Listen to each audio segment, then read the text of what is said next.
Good evening, everyone. Welcome to another episode of Baron After Dark. I have waiting for me in the wings, noted YouTuber, chatter, all across the board. The show might be a little bit different because I think there's going to be a lot of ragging going on in a certain property that is doing its best to ruin a beloved franchise. So, without any further ado, I wish to bring in himself, Zaxx. Hey guys, how's it going? And You know, yeah, how are you? Yeah, everybody's out there. Look what we all got so far. We have, of course, we have John Rindle, my super wrench, rough curl, the old man, and I have no idea who that is saying hi with the da da da da da da da. Da. Thad that shouldn't be.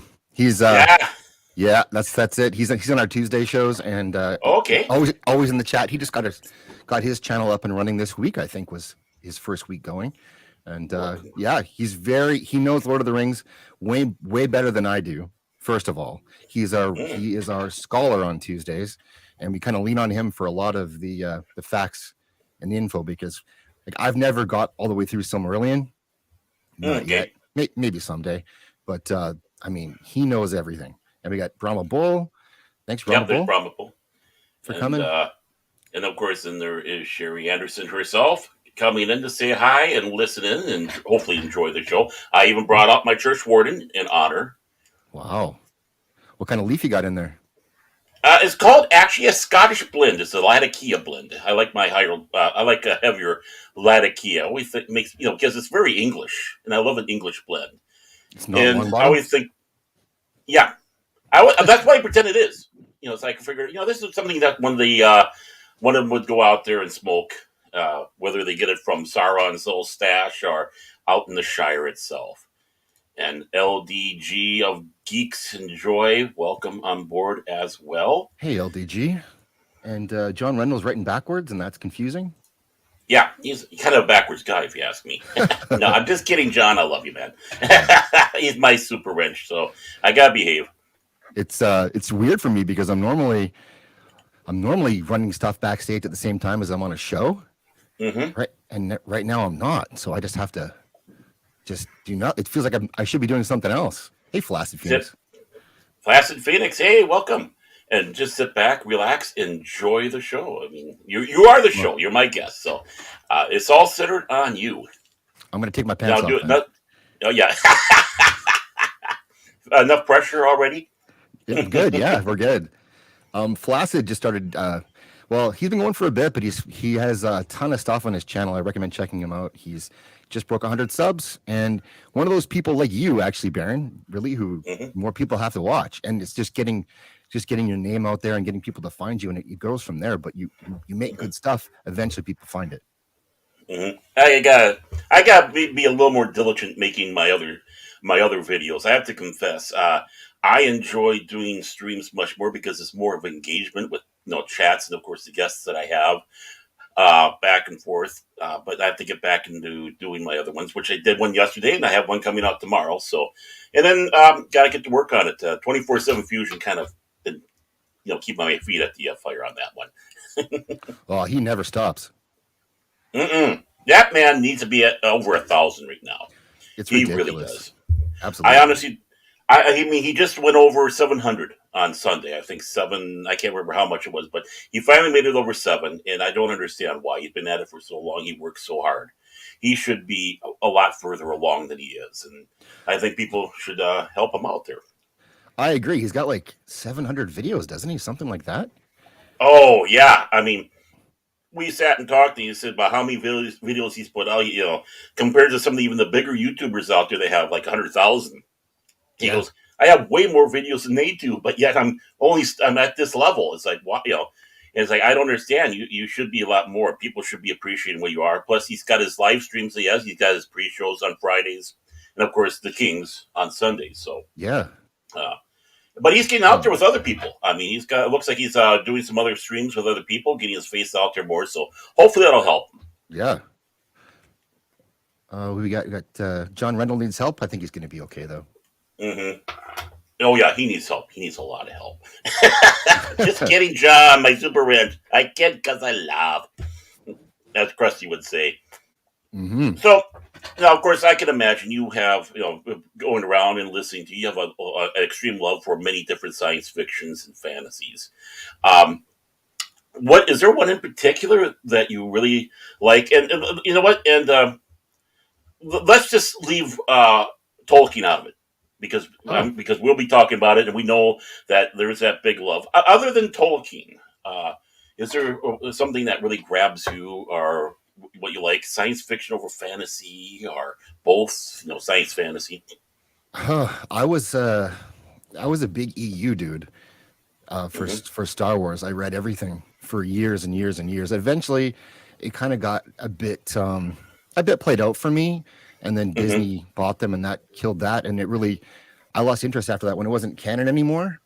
Hmm. For me, it killed it for me. But I was a big Star Wars guy. I love Star Wars, just like everyone else. But Hmm.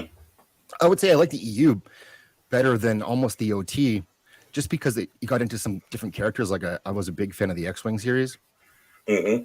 and I was also a bit of a gamer nerd, so I loved the Tie Fighter game, and so those things all kind of led themselves to blend together a bit.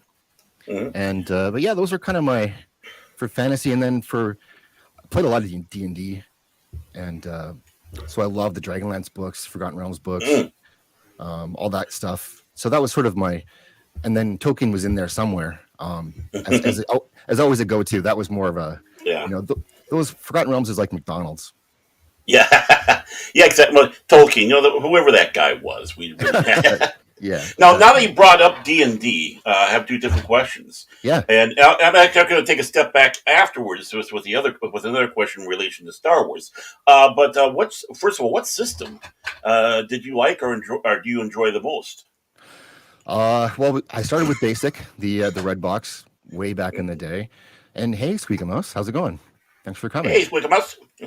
And moved on to eventually to second edition and AD&D, and Yeah. played it heavy until after third edition, and then I kind of moved away from it. Played a lot of Hmm. I think it was Westwood Games. They did the Star Wars D6 system. Loved that. Yep. Played the West hell out of End's that. games. West End Games. Hmm. Yes, yes, that's it. Love their stuff. Then I played some. I actually have it right here. But Palladium put out Teenage Mutant Ninja Turtles system, and I played that. Basically anything you could get. Star Wars, and you'd always go back to D&D. But Hmm. I could never do. I never was a DM. Never really could pull that off. But I just loved to play.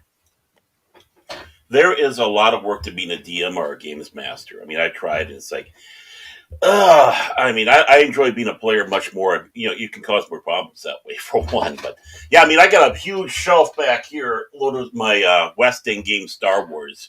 And for me, I started out with the first edition AD&D. So it was like, first, second, third, forget about fourth. That was crap. And then I do have some fifth edition myself for D&D. And then I have virtually everything but Saga edition for Star Wars for role playing game. Oh, cool. Yeah. The older system of D&D was like you you pretty much had to play as a human, because if you didn't, Hmm. you couldn't really develop past a certain level. Like the dwarves were limited, the elves were limited, and so Hmm. I'm glad they got rid of that eventually. But it was also a very simple system to pick up and play. Hmm. And there's a lot. I haven't played fifth edition, but I haven't heard good things about it. So It's okay. I mean, it's not the worst. It's not fourth. They tried simplifying things, but it's it's there, but it's missed some points. Let's just put it that way. And now, of course, with Watsy, they're going so woke now. It's like forget about it. I mean, they just can't keep things the way it should be. oh, and Vampire the Masquerade. That took up a couple Oh. years of my life. Yeah, with this game we played. We had a good group and we played all the time. We would play, the 6 a.m. kind of a deal did that for a couple of years. Okay. And then they changed that system again, and we didn't play it anymore. So, Okay. Yeah. It seems like when they start messing around with something that doesn't need to be messed around with, it's just like why. And I think what you're talking about there, Squeaky Mouse, there was a couple. There was one for the West End games. They had something called Star Warriors, but that was more fire combat. But then Fantasy Flight Games has Armada, I believe was the name of the game, and that has the miniature of the ships. They also have X-wing 2 miniature system. Fat that shouldn't be. I never LARPed. I had friends that LARPed. I watched them LARP once, and I thought, it's too far for me. I'm not gonna. I can't go in the park and howl. I can't do it. So, the but the I closest respect I people that got, do. They had yeah. fun. Oh yeah, they're nuts. The closest I had was just doing historical reenactment, but but those That's guys different. going out there is like, yeah, that's different. But those LARPers, I tell you what, they're crazy, but they're having fun. That's important. Not hurt anybody. No, they had a great time and I watched them play. But they would bring real swords and things like that, yet they were playing World of Darkness. So I don't know, whatever. But they were Hmm. openly howling in a park, and I Hmm. showed up with some buddies and watched them, and maybe made fun of them for a bit, and then left. And that was it. But they had fun. They love it. So good for them. Hmm. So now, when you, I think going back a couple steps now, of course, you're saying Forgotten Realms, and you were saying Dragonlance. Yep. Is there a particular world in Dungeons and Dragons you preferred or liked the most out of all those? Um, Forgotten Realms. Yeah, that was my favorite setting, and I bought a lot of the books, like the expansion books that were for that setting, and Hmm. yeah, and the Icewind Dale trilogy is what brought me into it. With everyone, of course, loved Drizzt, right? So Hmm. that was an easy one. But I was also a Wolfgar guy. Okay. Yeah, So I always considered Forgotten Realms kind of the poor man's Tolkien world. It had that Tolkienesque of all of them feeling to it, but not where you could see that what was his name again? Kind of middle block on Greenwood, where Ed Greenwood Greenwood. was.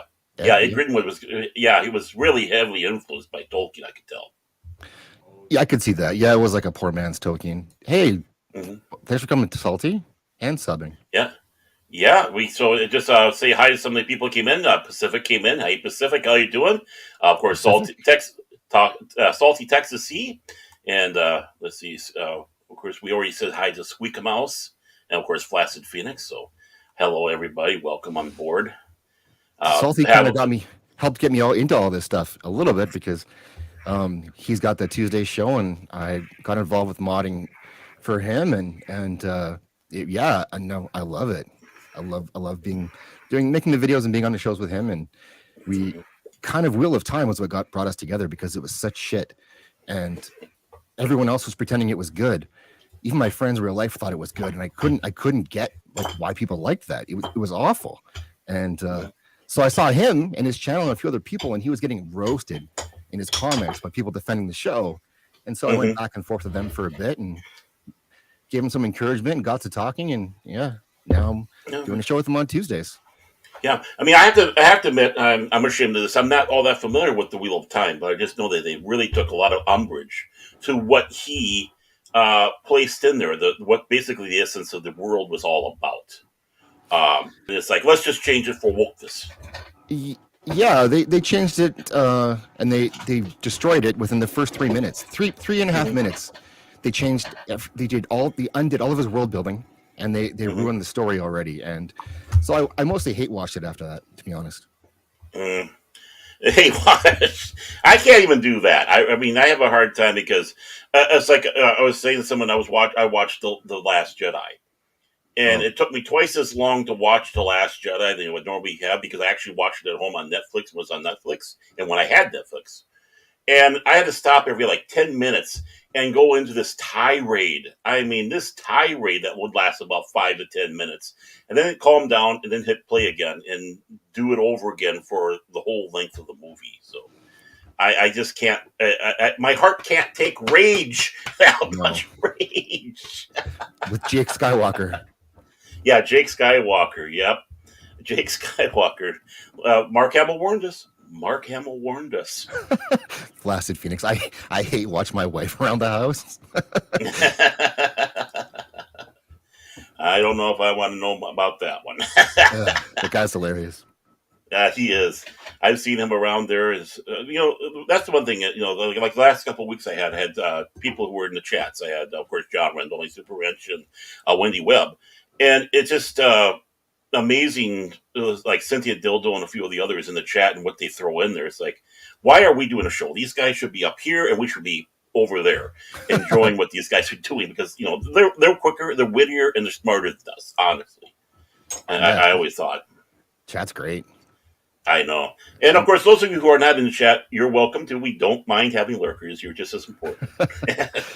Yeah, Thad, you're right. The big killer was the first 15, 20 seconds of the show. You're right, but it was through till Leandrin made it worse for me. Leandrin made it worse, and then the fact that Moraine and Lan did nothing when she gentled that guy and didn't bring it up ever again. It still bothers me. It makes no sense, and it was for nothing, and that sealed it for me at that point. Hey, Courtney. Hey, Courtney, Fellowship of Oddballs. Am I part of that Fellowship of Oddballs? Because I'm pretty odd. She's a Wolf's sister, actually. With Oh, yeah, although she doesn't like that name. she doesn't like that name. That's our memberships on our Tuesday show on Salty's channel. Okay, well, I'll behave. I don't want her on my bad side. So Good call. I can be smart sometimes, not very often, but sometimes.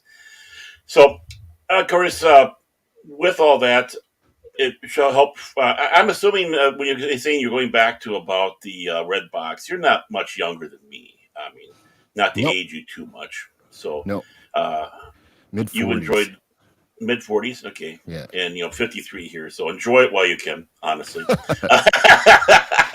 And but the fun thing is going through that age of the '80s with with the filmmaking that we had, the storytelling, the books that we had coming out with that, even into the '90s, starting to see it start falling apart in the 2000s, and now here we are in this age of people who don't really give a damn anymore about the properties. No, they just want to mine them out, but they're strip mining these properties they're leaving no value left for anyone else to interpret. They're burning them to the ground, and I kind of understand why, which is a kind of a dark question, but you're right. They create nothing. They only destroy, which is the quote that everyone's using for the super fans, for the token, which is what they do. They don't know how to create anything. They just destroy. And there's nothing that's, if you look back at the 80s, which dating myself a bit, but it's amazing. Some of the years, like I think it was 84. I think it was E.T., Jaws, like all these giant movies came out. I think Gremlins 2 was in there somewhere. And now we're lucky if we get one movie like that. And we have so many more movies being made. Yeah, because I remember in the 1984 we had 2010, the year we made Contact, along with one of the James Bond films. I can't remember. I think it might have been Octopussy. I can't remember if that was Your Eyes Only or Octopussy. One of those two. I'm trying to remember. I wasn't Indiana Jones and the Temple of Doom. I think that came out that year. I think the first Gremlins. You could go literally in the summer, or starting basically at the start of spring, all the way to Christmas time, and just spend it in the theater. And even the bad films weren't bad. I mean, they were bad, but at least you could sit through it, and you didn't feel like you had the money taken away from you.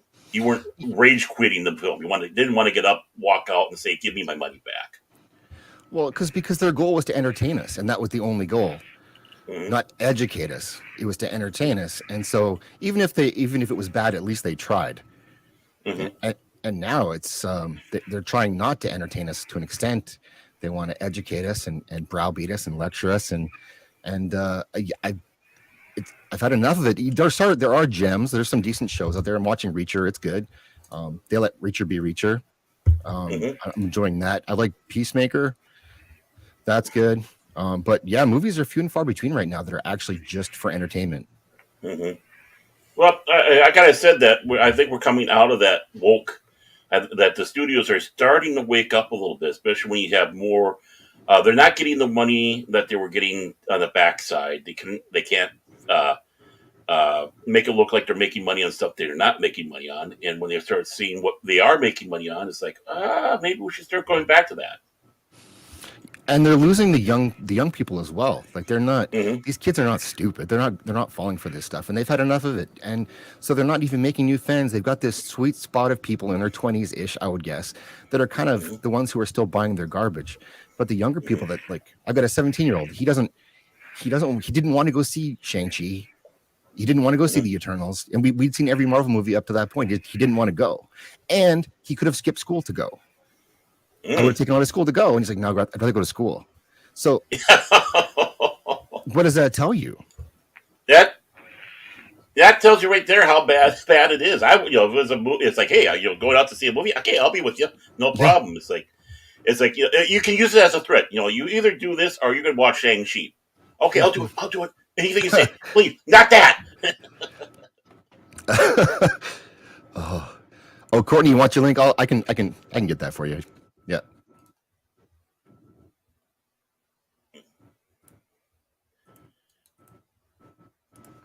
Oh, she getting the link to my channel or to Yeah, what she she? wants link to her channel. Here you go, Oh Courtney. yeah, well, you know what? Put her link in the can you put that in There you go. It's there. the private chat? Okay. It's in. Oh It's in great. the. Oh, that's right. I forgot. You were one of my wrenches. I I'm forgot. a wrench. I You got it. I'm ashamed. I'm ashamed. I remember putting you into Uh, Father, Lord, forgive me and bless all the pygmies in New Guinea. you were desperate that one day because you're getting swamped by bots. Yeah, I knew I could trust you and John Rendell. You two are, I know, right on it. So yeah, thank you for that. Yeah, no problem. Thank you for that. And yeah, and John Rendell's right. You could smoke at the back of the theater back in those days. That's true. You could. You could do Yeah. some other things in the back of the theater too. You know what I mean? Yeah. And back then, you go to the movie more than once. So if you miss a part of it, no big deal.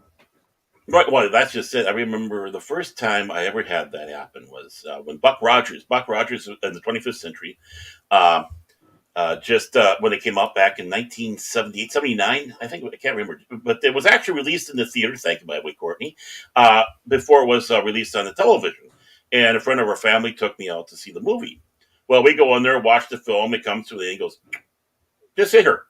Why? We're going to watch it again.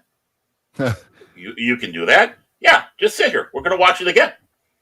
So we sat there. No one threw us out, and I got to watch Buck Rogers twice in the theater. That's cool. Back to Yeah, back.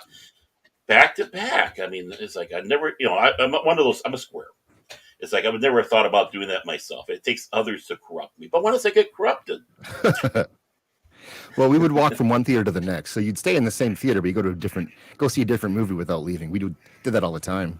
mhm. Allegedly, we did that all the time. Allegedly. Oh yeah, yeah. I'm sorry. I should put that allegedly. I know it's been over 7 years, but it's been allegedly.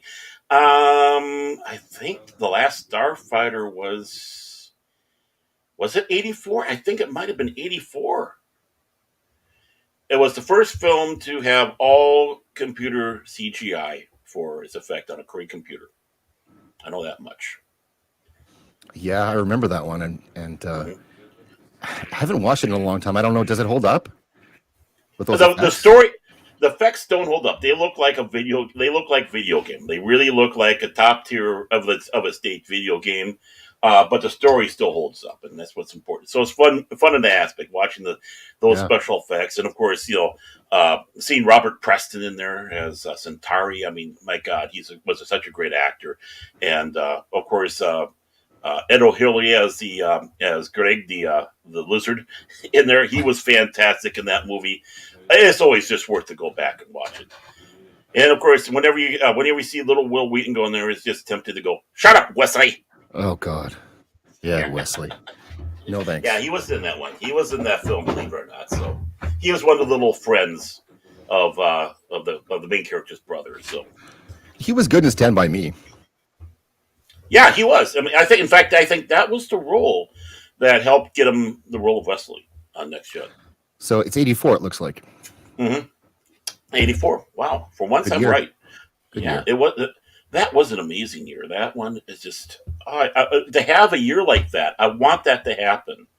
I want those kids. I mean, people are saying that Star Wars is not getting the young crowd no more, which They're is not. flabbergasted.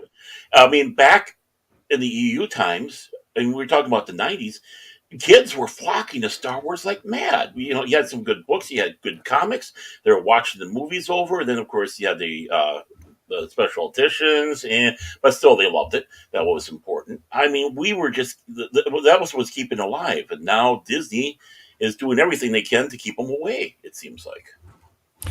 Yeah, they're not. They're definitely not bringing new fans in. I think that the Clone War stuff was apparently pretty good, although I never really watched it. But I've heard good things, and Hmm. people seem loyal to that. I think Flaccid's a big fan of, if I'm correct, in the chat Hmm. here. So I think that was Clone Wars was good, and then Rebels I think was okay. Flacid, correct me Hmm. if I'm wrong on those, please.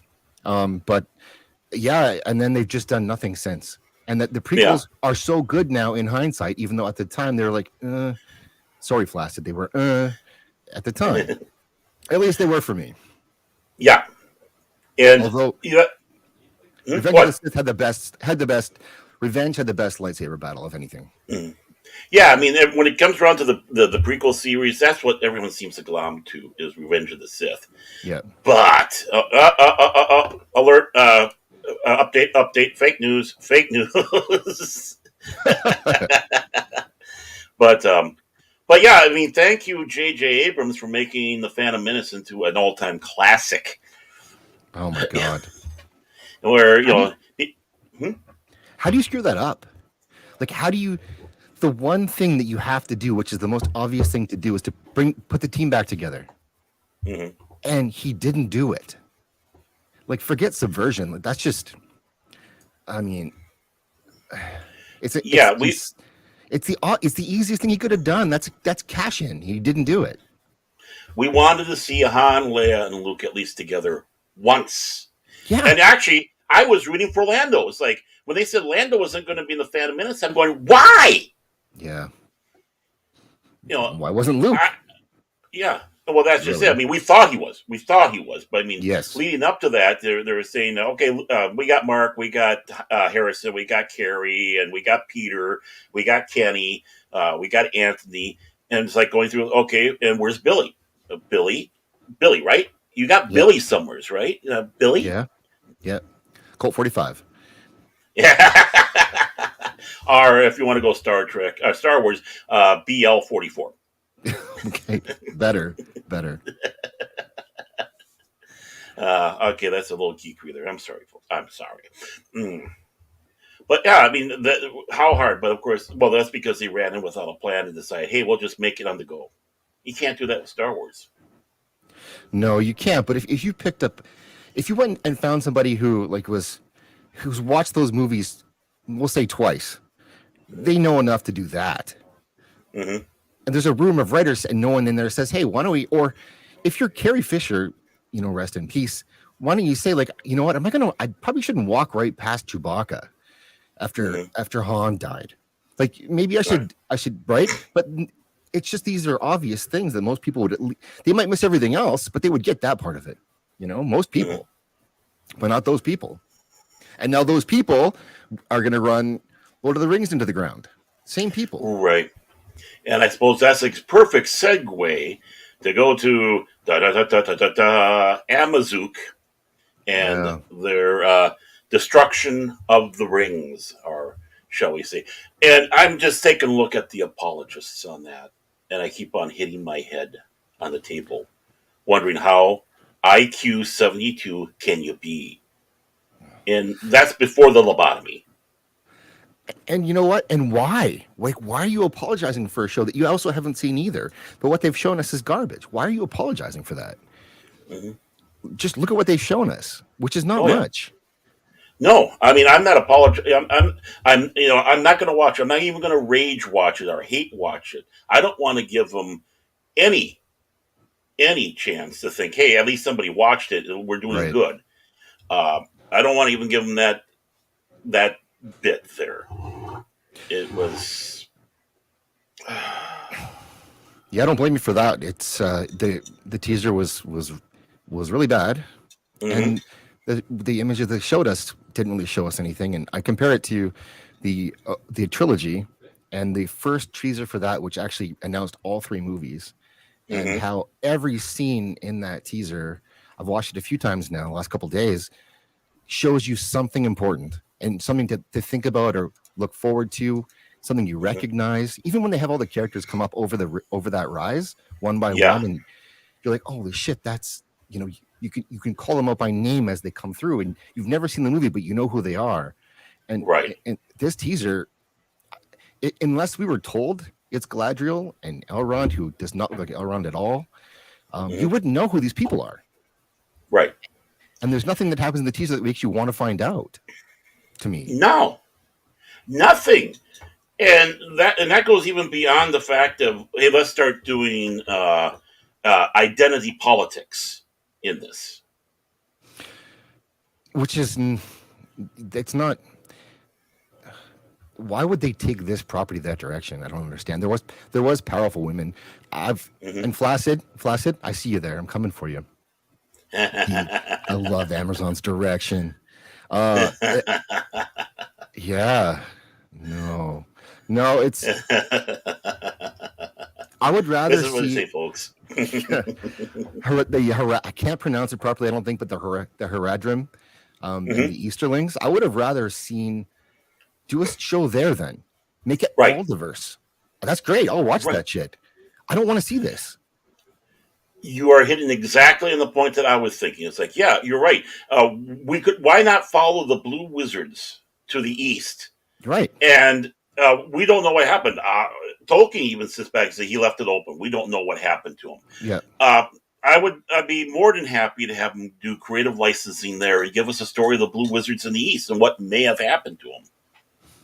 I yeah, instead of telling us a prequel and including characters that I guess they're member berries for us, except for the fact that these are not those characters. So Right. that's not Elrond. No. And Galadriel, I mean, this is Tomb Raider Galadriel. There we go. That's which, like the apologists for this conglomerate mess. The first one would be, I saw one person put down, we don't have a Ouija board. How can we know what Tolkien would want? He wrote it. What do you mean? Like, and Right. Christopher protected it. Best son of all Right. time, possibly. Yeah.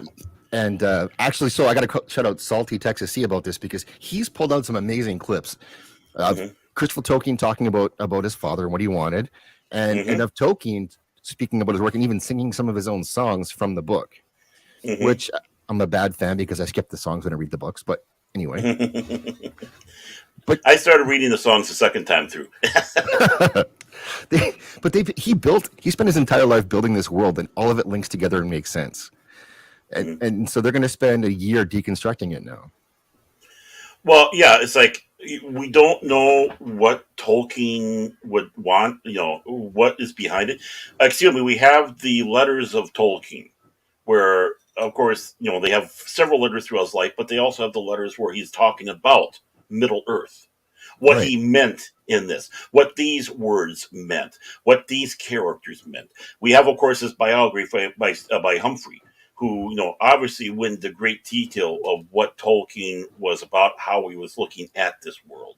We have all the books of basically the rough drafts Hmm. and the notes leading up there. I mean, we have about 12 volumes of books on that one where they're describing how things could have gone a different way or how he was experimenting the other way. We have the unfinished tales. I mean, we have so many works of his around centered around Middle Earth that, excuse me, all you have to do is just go into a bookstore, go to the Tolkien section, close your eyes, point, and you found something. Yeah. That Very is not Lord of the Rings, but it's the one of the notebooks that he has. right. And if you're not going to do that, and hi, lovely Sherry, if you're not going to do that, then make something else, Hmm. or put it in a part of his world that hasn't been explored.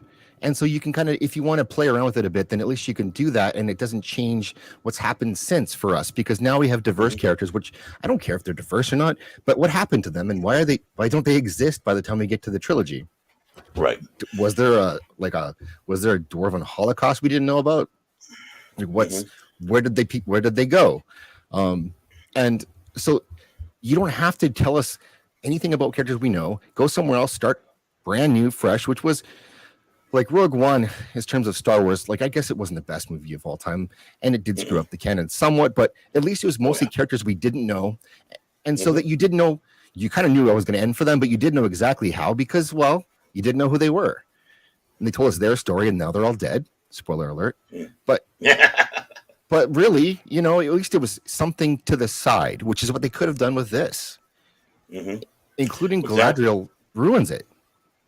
Right. And hi, lovely Sherry. I might as well say hi to you also. I didn't want to ignore you. Nice to have you here. Well, exactly. You know, you have that aspect of it, and the thing is even with changing of races, ethnicities for these Mhm. characters, and they have on there, I'm utterly against because it goes right down to the core of what Tolkien was looking for with his saga, with the Lord of the Rings, and of course, obviously, the whole universe that centers around it.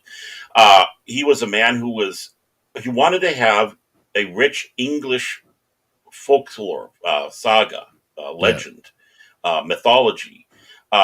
He felt that King Arthur was too Frankified. In other words, the French had gotten in there. He was not a fan of the French. Right. That's true. Spoiler alert. He Yeah. did not like the French, and he thought that the great legend of England, King Arthur, was too Frankified. He didn't think that was even had any decorum, anything to do with England. The war was this French import now. Yes. Um, he wanted something that would harken back to the Anglo and the Saxon. Now, notice important. I said Anglo and Saxon because there were two different groups of people that came Yeah. from Germany, Yeah. and which of course he was. He was a proud Anglo-Saxon. Yeah. Well, they were conquered so many times. Any mythology they had as before that is gone Hmm. for England and Britain in general. So he was trying Hmm. to sort of weave a mythology that, like you said, that would be their own, that wasn't co-opted by France, and Hmm. it could be something for them. And but he still created the rest of the world, which is as Hmm. diverse as you can imagine. And so use that Right. part of the world. Then don't tell this Exactly. story, and you can do whatever you Right. want with it. But Stay out of the Shire. Stay out of of of Mirkwood. Stay out of all that area. Go somewhere else and tell these stories now. or you know what? This isn't the best idea, but tell the story of the founding of the Shire, Hmm. and have no one in it who is linked to anything later on. So, Hmm. like, there all this stuff with Sauron and the rings, and this is all the big main event part of the story. But they Right. could tell different side stories all day long that don't Right. impact anything, but are still going to be entertaining and in that world. But no, it's we got to go right for the Sauron, forging of the rings, um, Hmm. and ruin established characters. And the thing is we had all that. We all had all that in the movie. We You're didn't right. need more off of it. It was fantastically told by Peter Jackson, for better or for worse. What Peter Jackson did with the trilogies, Yep. I know I have some issues with it, but other than that, I can't walk away and say, he did a horrible job. He was trying his best to take this and make basically a Cliff Notes for us to watch in the theater. And I'm even talking about the extended version. That's a Cliff Note. The theater version is a Cliff Note of the Cliff Note. Apparently, there's even longer versions. That's what I heard. I've heard Are we that. ready? Are we I'm ready for ready it. to? Yeah, are we ready to let our butts get that numb? Can you Yes, imagine? I did. I did all extended editions over the course of a day once, Ooh. with friends. Oh, that and it was long by the end. Yeah, but lots Hmm. of pizza. It was okay. We got through There it. you go. Yep. That's what you So, need. I've been meaning to do that myself, but it's like, okay, I want to get the right amount of people and sit down and just have fun and enjoy ourselves. but I would like to see them. They could get the expanded edition and make it into a show on Hmm. Amazon. Release it in episodes like that. Hmm. You could Exactly. It's a season of TV. Well, amazing what you could do if you had Bye, if Courtney. you had. And What did I Squeaka, miss I in did. there? Next time, Oh, Squeaka, you're coming. Okay. oh, oh! What, your party? Yep.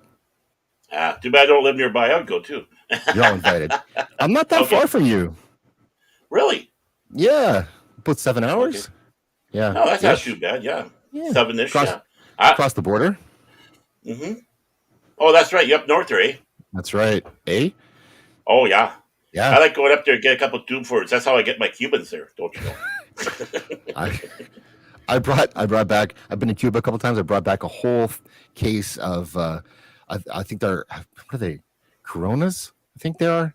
The Oh. cigars, and never smoked them. Now they're gone. hmm I was like this big. I had bought like a humidor and the whole thing. I'm like, yeah, I don't smoke, so I'm probably not going to smoke these, and I sure didn't. What happened? You said they're gone. What happened to them? Well, they just dried up. Oh, they dried up. Well, if you Yeah. start get them moist again, they can come back. Really? Yeah, I still just have them. I still have them. yeah, yeah. If you start getting humidor and try to get the like the proper humidity and all that, you can actually bring them back. You really Oh, can. cool. I do that sometimes with my pipe tobacco when it gets too dry. Oh, I didn't know that. I'm not a hmm smoker, so yeah, it's a mystery to me. But thanks. hmm Maybe I'll give that a go. And Oh yeah, we could do it remotely, Squeak. It's all good. And Flaccid, yes, I'm Canadian. yeah. He's Canadian. I now, but I need to have a passport or something to get over there. I miss the days when I just could go right over the border. Oh, it's a big border. We'll find a way. Oh yeah. There's international falls. It's amazing what gets through an international falls. I, I mean, where we are, you walk across a farmer's field. There's nobody watching. hmm Yeah, I mean, it is a big area that's it's just not hard to get across at all. No. And the last time I was in Canada was with Sherry Anderson there. We went north to Thunder Bay Oh, yeah. and spent the weekend up that way. And guess what was the first thing that greeted us when we went over the border? Mountie or a moose. Nope, a Hmm. moose. Oh, There second was guess. That I could Uh, guess. Yep, driving along, and all of a sudden, look through the side of the road there, and there's a big old moose. And it's like, yeah, please stay there. Don't run in front of me. yeah, they are not to be messed with. No, it's. I knew people from Saskatoon, Saskatchewan. I love saying that.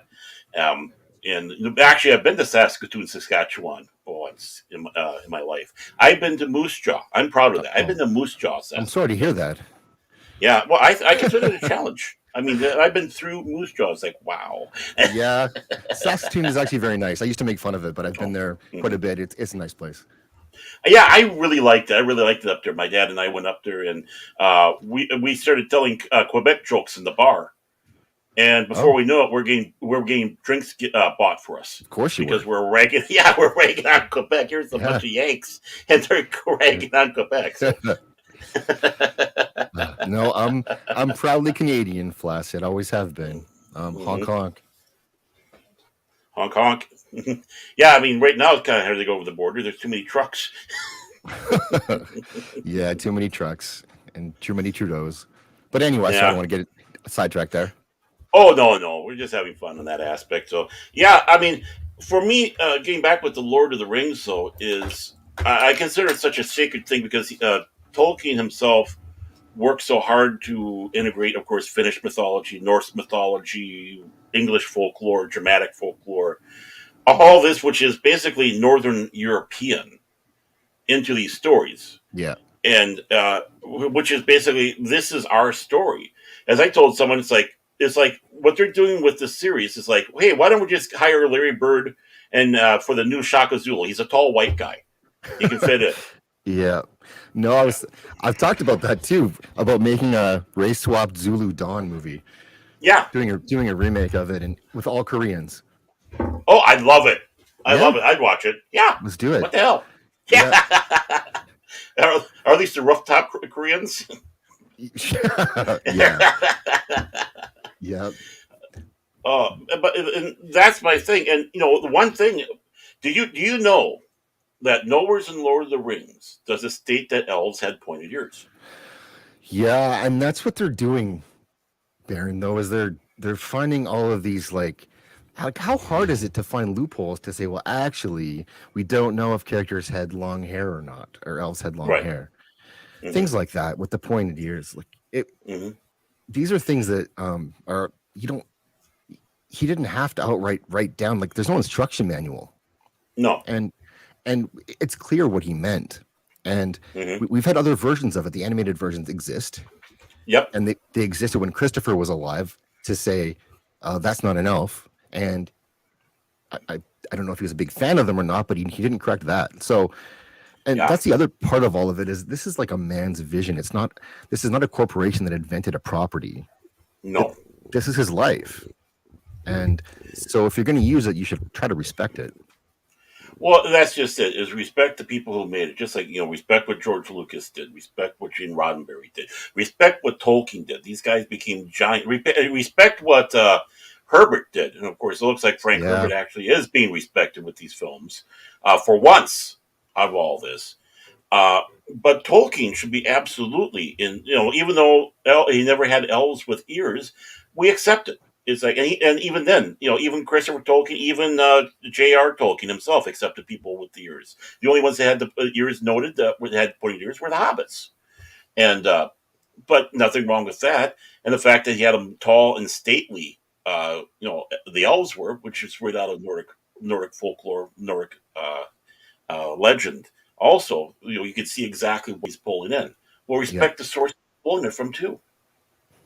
Which they did with the movies. Like Peter Yeah. Jackson did respect that, and you didn't need to give Galadriel armor and a sword. Like that's to me that's a downgrade for her. It's a demotion Mhm. to have armor on. She's so powerful that it should never be an issue for her, and she should never be in a hurry. There's nothing to rush for. She's always a step ahead of everybody, and she's like one of the ultimate powers in Middle Mhm. Earth.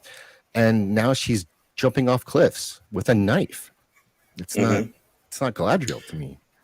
No, I mean, as it goes with like Galadriel and all that, I and it comes to the one important part. Now they're sitting back and trying to de-Christianize Lord of the Rings. I mean, after Yeah. so many years of the Southern built Baptist type Bible thumpers screaming and yelling that the Tolkien's work is Satanism. Of course, but then again, a lot of them don't like Catholics anyways. That's beside the point. I've Yeah. always said that the Lord of the Rings is one of the most Roman Catholic books out there with Yeah. what he's presenting, and I have case and points on that. And I'm a Lutheran, and I Okay. respect that. And it's like when Boromir is has his encounter with Frodo, he tries to steal the ring. Yeah. Then he realizes that, oh my God, what am I doing? Yeah. I'm succumbing to the ultimate evil here, and lets them go and defends them and turns into a pincushion. Yeah. And then you have Aragon come and find them there against a tree, and you have one of the most Roman Catholic things you could ever have. You have the basically last rites. He gives his last confession. Yeah. Aragon absolves him of his sin, and he dies in peace. Yeah. How Roman Catholic is that? Absolutely Yeah. It is. You're across right. the board. And if they're not gonna respect that. And one person sat back and said, "Well, Tolkien is not a theologian." It's like, and okay, forgive me, people. I'm going to get a little raw here, bitch, please. Hmm. Um, the man Yes, grew Queen. up as I mean, he grew up from a young age under the care of a Roman Catholic priest. Xavier, I think, was his first name. He was enmeshed in Roman Catholicism. He almost went to mass daily Yeah. uh, because that was how devout he was to his faith. And even though he did not believe in allegories and stories, no matter what, writers always do it. They always say he didn't believe in allegories. He hated allegories, but every writer gets put in that trap because what it is, you write what you know, Yes. And it's through the lens and you see everything. right, and somehow allegory always gets put in there. It's just how you do allegory. You can be like C.S. Lewis and walk into a group with a giant hammer and start whacking people over the head. This is my allegory. Or you can be on the sly like Tolkien, just weave it into the world. And he was much less obvious than C.S. Lewis Yeah. with like because that was Narnia was obviously very Christian, and so Hmm. but Tolkien took his time with it instead. Right. And I feel like that should be on the show all the time because like he's some of the stuff he comes up with, like wow, very smart guy. Hmm. Right. Yeah, C.S. Lewis Um, was also for kids. You're right. Yep. But so was The Hobbit. yeah. Yeah, The Hobbit was too. I mean, that's a fun kids read. I know he regrets that he did it that way, but I don't think so. It's like such a wonderful way to introduce, the young into your world and have that evolution. Yeah, and Hobbit was a personal story, I think, for him to tell too. Hmm. Yeah, exactly. I mean, the whole thing. I mean, having Sam and Frodo and the other hobbits, as the allegory of the men who left everything behind to go into World War I. Yes. And in the simple folk, these are the real heroes. It's not the kings. Look, No. look at what we are shouldering upon the average man, the farmer, the little shopkeeper, whoever it was that left, and that's Yeah. what he entrusted this most powerful object to be destroyed with. Well, and Tolkien was an officer, and so he had. I think it was. I don't know if it was called a footman or not, but he Hmm. had like his. I think footman might be the term. Someone will know. Thad, I'm sure will know. But Yeah. he had his companion always with him, and they grow close. Like you really do become like brothers, and that's reflects Hmm. the relationship with Sam and Frodo. And Hmm. it goes all the way through to the point where it's not a traditional hero's journey in that Frodo like he doesn't overcome at the end. No. He succumbs to the ring at the end, and it's Sam that really pushes him through, which I think is a reflection of that relationship that he had. Hmm. Exactly. And then, of course, it was evil that destroyed evil. It Yes. was Yeah. a golem who Right. decides to go in there. Yeah. I think in Tolkien. Yeah. So I think he was. Did he? Was he in both World Wars? Yeah, he was only in the First World War, First and one. he Okay. actually, yeah, and he basically got sent back in the war because basically, I suppose you could say it was probably like battle shock or whatever. They had a term for it for a certain disease, and Shell he shock. was sent.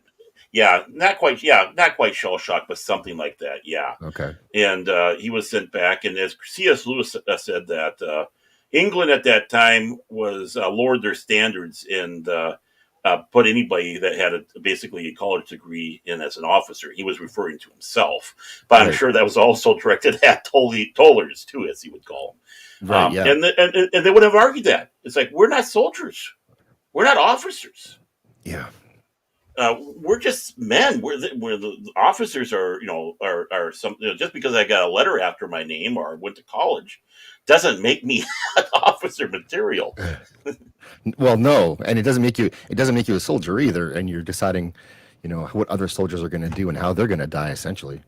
Um, Hmm. but so this is a personal story, but my great grandfather fought in World War I, and some of the Hmm. more famous battles, Hill 70, and Okay. he, so, but he was interviewed here by a university in I think 1980, and so there's actually an audio interview of him talking about World War I, and I Hmm. just managed to get a hold of it again and clean up the audio, and it's like it's even the language that is used that long ago was so different from what we use today, and Hmm. the way that the soldiers talked about each other in battle, and it was almost like much lighter than I expected. Like he was joking Hmm. and laughing about the stuff that they did, and how they managed to push back the Germans. And of course, he's Canadian, so we're the greatest soldiers that have ever existed. And yeah, but it's like you can actually touch the past that way. Well, you had Jimmy Doohan, who was a great was in the Battle of the Bulge, and what I think he was on Juno Beach. He was on Juno Beach during D-Day. Got shot 4 times in the leg, one in the chest, and got his middle finger shot off in the Really? battle. Well, he took out 2 snipers, and then I think he was trying to get a couple more. Yeah. Oh, Floss is mad because it's possible he was in the military at some point, and he's an American, so he assumes he's better. But like, come on, we all know. It's You're like, welcome, Flaccid. who's going to save us in World War III? The Canadians. That's right. Just like the truckers. And I was in contact for the longest time with a gentleman in England. Actually, he did meet Tolkien at one time, and he was with English, the English courses over there, and he just was absolutely frustrated with his students how they didn't couldn't grasp Tolkien. He sat back and said, "Well, if he had me over there, he'd have me teaching." It's like, come on, stop that BS. But he said that to me. But we would engage. He was Roman Catholic, and of course, I picked on him as a Lutheran. And we'd have what we call our weeklies. And one of the debates that we had to do with Galadriel. Okay. And I was making notice that, even though Tolkien didn't have allegories and all that, we all know that Galadriel at one time fell and came back. And when she was offered the ring, Hmm. that was basically that big conflict. And then she rejected the ring and finally realized that she was absolved. She Right. was exonerated. That, she is now free. She can go to the West. She's Yes. now Yeah. past that. And I equated that to, this is Mary, but not, and what we meant by Mary the prostitute, Mary Magdalene. Okay. And this would be the same thing as, Christ with Mary Magdalene. And for some reason, and now mind you, this guy's Roman Catholic, he said he was putting it to the Mother Mary. And I'm trying, how can it be the Mother Mary? The Mother Mary, according to Roman Catholicism, with Immaculate Conception and all that, she would never have been something where she's fallen and given that and Right. then being absolved. It's like, I can't help but feel that this is, an allegory for the Mary the prostitute. That makes more sense. Yeah. Mm-hmm. Like I said, and not that I'm touting a faith or anything like that. I'm just touting what Tolkien was. Yeah. That's his life, Mm-hmm. and that's interpreted What into his stories. right, and then to try to take that out of the book, out of what you're doing, trying to wipe it away and then make these nice comments. You know nothing at all. Yeah, they don't, and they don't wanna. They don't want to know, and Mm-hmm. I think like I've got a bit of a thought on why things are becoming so disposable, and and there's always there's the darker side of it, that it's being done on purpose and things are Mm-hmm. being ruined in a certain way, and they definitely are. But I Mm-hmm. think part of the reason where it's being allowed to happen is because there's so much, and so much of it isn't, it's not permanent, because we're now into a world of streaming where we don't really own anything, and it's always there to when you want to go back to watch it, or at least you think it is. And so um, how many shows now will you start watching and not finish? And for me, it's quite a few. I don't get all the way through them because I'll watch something else shiny, and I don't finish it. But Mm-hmm. when we were growing up in the 80s, you could only see a movie in the theater, and Right. that's it. If you didn't see it in the theater, you may never see it. Maybe it'll be on TV at some point, but you had 2, 3 Mm-hmm. channels, so good luck with that. And so And, it's gone forever if you don't see it. mm-hmm. And so for us, growing up, it was they're more, well, quote unquote, precious. Those Mm-hmm. experiences, and so but now they're basically cheap, and so they're used to being cheap, even though these things are still precious to us. For a lot of the people in maybe their 20s, it's not. And if you go further back with books, sorry about that, with books, Well, to own a book you had to be rich, and mm-hmm. eventually if you owned one book, it was the Bible. And so Mm-hmm. you got frustrated if people were changing the Bible, because, well, I can't afford another Bible. Mm-hmm. And so changing now, eventually now there's libraries and there's books everywhere, and they're using them to line hamster cages. And so it's not precious to us anymore either. It should be, and to some people it is, but for most people, books are disposable, and there's Mm-hmm. e-readers. And I think it's happening to TV and film now, to an extent. It's Yeah. disposable, being treated Well, as yeah. disposable. Yeah, I think my wife wishes that I had that same attitude where they're disposable, because every room in my house is literally has bookshelves. Yeah, that my house is a library. I love books so much, and you're absolutely right. I mean, take a look at how many channels there are. Just like you said before, there were 3 channels. Yeah. Actually, we were lucky. We were lucky in the Twin Cities. We actually had 5. We had the 3 big networks: ABC, NBC, CBS. We had 1 independent, and then we had 1 PBS station, the public broadcasting. And then if you really wanted to stretch it, we had a 6th one that was channel 17 on UHF, but no one talked about that back then. No, UHF, yeah, that's Right. Yeah. and and then when they did come there, they were edited down, for the Monday night movie and with the commercials and all that. So, imagine trying to watch Porky's on regular TV. Well, I found a way to watch that. Hmm. I found a way to watch that. Yeah. If it's Okay, on Porky's, TV. you're going to find a way to watch it. No, I heard that was one of the biggest films ever in Canada. Yeah, it It was a was. partial. Yeah, it was a partial Canadian funded film, and it was like one of the top films for the longest time. And I get a kick out of it. I like it. I Yeah. love it. And I'm Yeah, not it's saying great. that to be smarmy No, either. I like it. no. Yeah, it's fun. What's wrong with fun? Hmm. And yeah, Salty's right. Physical media, that's what it's coming down to now. Right. And I believe in physical media. And don't I try not to have anything on digital because they can change it. It'll disappear. I mean, the next time they sit back and say they have to take Mark Twain and take out certain words, Yeah. then all of a sudden you open up your books and they're all rewritten and it doesn't make sense. And now instead of calling it he, she, they got a they, them for somebody or sure or whammon Yeah. or Yeah. No, that's right. Yeah.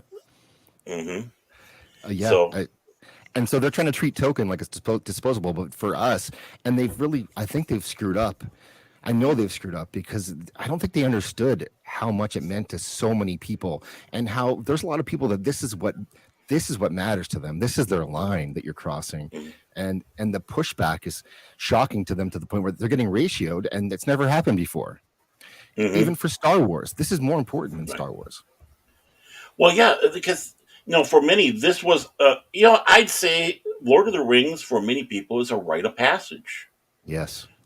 Because in high school, one of the books that they had for us to read, we had 4 books a year we had to read and write a story or what report on. One of the books was The Hobbit. Of course, good, nice little entry. But Yeah. for others, uh, it was like this is a rite of passage. This is something where we go through here, and this is a enriching it, enrichment on us. It's almost snobbery in some cases for some people that they got through Lord of the Rings at least once, and they don't understand that this is such a even more of a rite of passage in Star Wars. Oh yeah, I think it is. And how Hmm. many people in our age group haven't read it at least once? Hmm. You know? I've done at least I think 3 times, and I've been itching to read it again. I'm trying not to. I got enough books to read right now. I can't invest myself in those 3 books at this moment. I'm distracted by Flaccid Phoenix again. So if Oh if your yeah, if your pronoun is flaccid, I mean, it's not a strong word. no, no, especially with that icon that he's got on Yeah, himself. Yeah, that's pretty flaccid. yeah. And Squeaka's mouse. That's easy to remember. I like that Yeah, mouse and mouse. Okay, so yeah. I'm surprised you didn't go with the German spelling for one of those MAUS. Oh, mouse. Yeah. Yeah, actually Those. that's my cat's name. Oh yeah. MAUS mouse. Yep. Mhm. They are teaching that in school. The graphic novel in Canada, anyways. I know they're not in some states now, but they're teaching it up Yeah. here. That's a cool approach. Yeah, they used to when that first came out, and they did come out with the actual graphic bound. They were doing that in the states. So when they started saying that they're banning, that's kind of surprised the hell out of me. It's like, come on! After how many years people saying this is legitimate? Because the big complaint about it was, oh, you're having them read a comic book. Well, Yeah, it's a graphic novel, but really, yeah, what's one thing that gets to people is art along with words. uh, yeah. you know, like in China, tracks. Basically little comic things where they were using for party propaganda, and it worked because I don't people know would what that see is. the. Well, tracks were like a little tablet, little books like this, and it wouldn't be Okay, very long, and there'd be like cartoon images, and then of course they'd have what people were talking about, and trying to prove some sort of point. Usually, it was a form of propaganda okay. um, or whatnot. One of the famous ones is Chick Tracks here in the United States. One of the Southern Baptist groups or whatever had these. The guy who would draw little cartoons, uh, talking about what will happen when you die, and they go through the whole story. Well, if you don't follow this, you go die, Okay. go to hell, stuff like that. And the Yeah. Communist Party, and he got inspired because of the Communist Party in China. Were using it, probably saying, Mao is good, people are bad. Everyone else is bad. The red Russia is red China is the way to go. Red's the best. Yeah. Yeah. That worked out well. Yeah, they're doing pretty good. Yeah, Yes. Lots of they got an style. That's Olympic. okay. Yeah, They yeah, did they get got. the Olympics, even though no one Yeah, watched it. Apparently, it was happening yeah. there.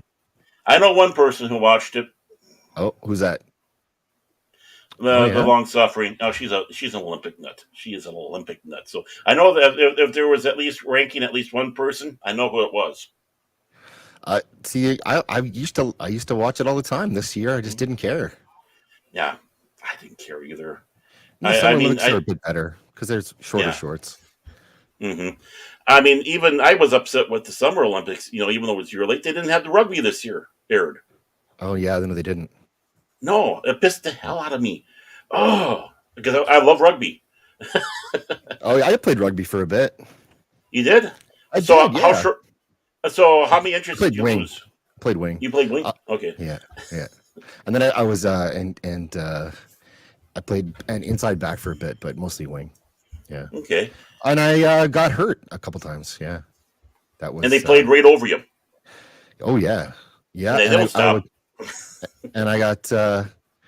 We had okay. There's a thing here, and it's a tradition, and they stopped it actually the year after I did it. But after you scored your first try, after the game, you had to do a lap naked.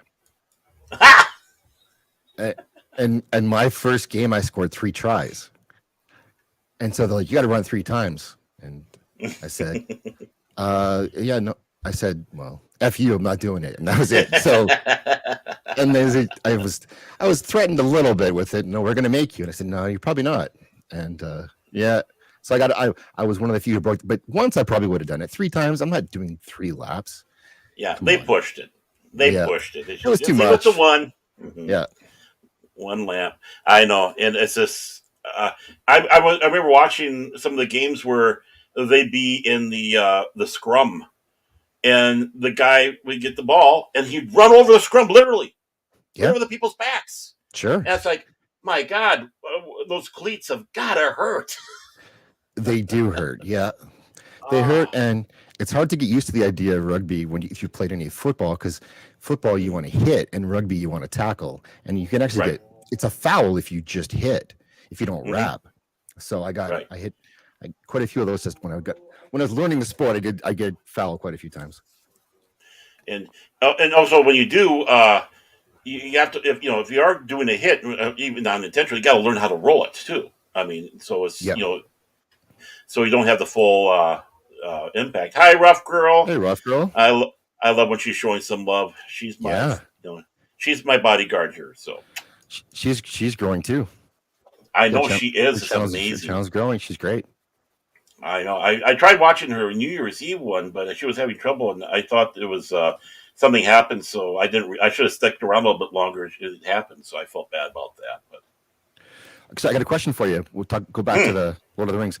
If yeah, what did you not like about one thing about the Jackson trilogy you didn't like?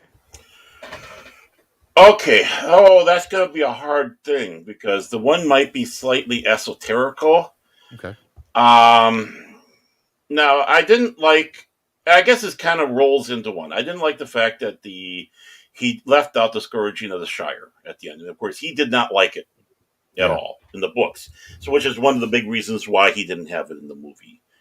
But with the scourging of the Shire, it had the I think one of the most impactful things for me in the book was when Sharky, aka Saruman, Hmm. of the multicolor. And that's the other thing too. I didn't like. He didn't turn him into the multicolor. He should No, have he turned him into didn't. Yeah. multicolor. But Saruman, when he's being Sharky, and when he's finally betrayed by a worm tongue and gets Hmm. stabbed in the back, Yeah. and he dies. And in the book, they say how you see the form come up off of his body, looks almost forlornly to the west before it dissipates, realizing that he's damned, that Yeah. there's no way he can go back. So Right. it was such in the book seemed so powerful that isn't there a way you could have at least done that in the movie and just shown that ultimate, You'd think that would be an easy thing to do. yeah, Really, not a big change. Wouldn't take time. no, not at all. Even with the way they did kill him off in the movie, they should have just had, uh,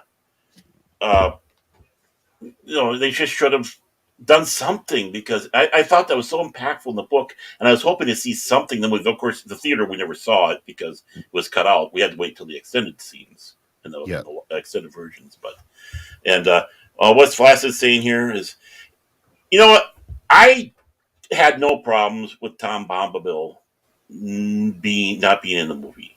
I agree. I Uh, agree with Flaccid on this one. It hurts to do that. mhm. Yeah, he's Yeah, right though.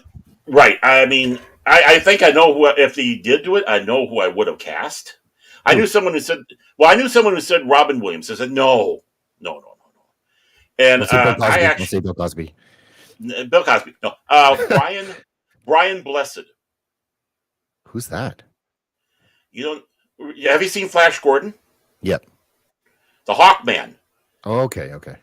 Oh well, Yeah. who wants to live forever? That's Brian Blessed. And if they did actually have done that and put him in there, I could see Brian Blessed in there with his beard and his boisterousness and his singing.